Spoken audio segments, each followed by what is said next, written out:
दोस्तों, क्या आपको पता है कि गंगा माता, जिन्हें आज हम पवित्र नदी के रूप में पूजते हैं, वे हमेशा से धरती पर नहीं बहती थीं। आपने सुना होगा कि गंगा पहले स्वर्ग लोक में बहा करती थी और धरती पर उनका आगमन किसी साधारण घटना से नहीं, बल्कि एक अद्भुत और चमत्कारिक कथा से जुड़ा हुआ है। कहते हैं कि इक्ष्वाकु वंश के एक महान राजा सगर ने अश्वमेध यज्ञ किया था और उस यज्ञ का घोड़ा इंद्र ने चुराकर कपिल मुनि के आश्रम में बांध दिया। राजा सगर के 60,000 पुत्र जब घोड़े की तलाश में वहां पहुंचे तो उन्होंने क्रोध में कपिल मुनि का अपमान कर दिया। उनके तप से भस्म हो जाने पर उन सभी की आत्माएं मुक्त नहीं हो पाईं और वे प्रेत योनि में बंध गए। अब उनकी मुक्ति का एक ही उपाय था, गंगा का पवित्र जल उन पर प्रवाहित होना।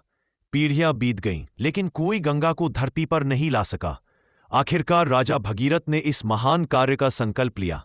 उन्होंने कठोर तपस्या की, हजारों वर्षों तक पर्वतों, नदियों और जंगलों में भक्ति और साधना की।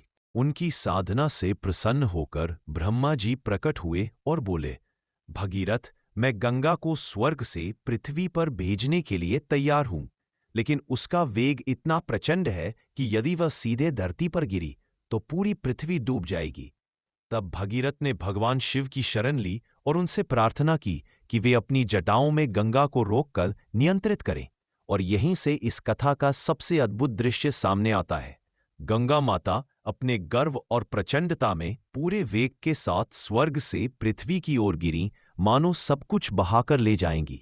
लेकिन शिव जी ने अपनी विशाल जटाओं में गंगा को समेट लिया और उनके वेग को थामकर धीरे धीरे एक पतली धारा के रूप में उन्हें धरती पर प्रवाहित किया।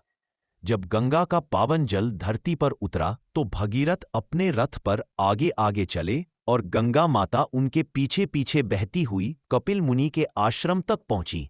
वहां उनका पवित्र जल बहा और राजा सगर के 60,000 पुत्रों की आत्माओं को मोक्ष मिला।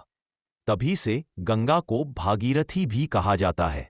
अगर आपको ये वीडियो अच्छा लगा हो तो इसे लाइक कीजिए, शेयर कीजिए और चैनल जरूर सब्सक्राइब कीजिए।